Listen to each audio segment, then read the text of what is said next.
પીઠડિયા જેવા જે લોકો છે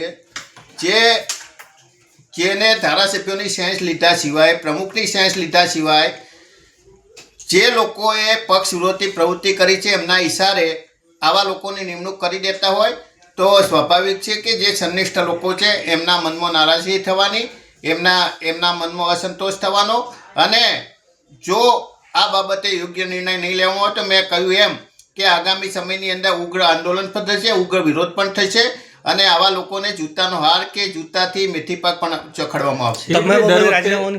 કિરીટભાઈ, દર વખતે ચૂંટણી આવે છે અને કોંગ્રેસનો કકરાટ સામે આવે છે, ત્યારે આ વખતે પણ કોંગ્રેસનો જ કકરાટ સામે આવ્યો છે. જુઓ, તો કોંગ્રેસના હોદ્દેદારોએ કોંગ્રેસના પ્રદેશ પ્રમુખથી માંડી અને કોંગ્રેસના મોવડી મંડળે વિચારવાની જરૂર છે. એમને જો નિર્ણય લેતા હોય અને નિર્ણય લીધા પછી જો ચૂંટાયેલા પ્રતિનિધિઓ સાથે, જિલ્લા પ્રમુખ સાથે પરામર્શ કરી અને ખરેખર જે પાર્ટીને વફાદાર છે એવા લોકોની નિમણૂક કરતા હોય તો આવો વિવાદ થાય નહીં. પરંતુ મારી જ વાત કરું, 2017ની અંદર જ્યારે અમે ચૂંટણી લડ્યા ત્યારે ચૂંટણી લડ્યા પછી અમને એક ફોર્મ આપવામાં આવ્યું કે તમારા ચૂંટણી દરમિયાન કયા કયા લોકોએ પક્ષ વિરોધી પ્રવૃત્તિ કરી હતી. 2022ની અંદર પણ આવું ફોર્મ આપવામાં આવ્યું. અમે જે રિપોર્ટ આપ્યા હતા રિપોર્ટ ખાનગી હતા, તો એવા લોકોને તમે પ્રદેશ સુધી પહોંચાડો, એવા લોકોને તમે શિરપાવ આપો, અને જે લોકો કોંગ્રેસની અંદર વફાદાર છે એમને એવા લોકોને તમે પૂછ્યા સિવાય કાઢી મૂકો તો સ્વાભાવિક છે કે આવું થવાનું છે, અને એના લીધે પાર્ટીને મોટું નુકસાન પણ થવાનું છે. ઓકે મગનભાઈ. મગનભાઈ અગેરા, સરપંચ અજાબ.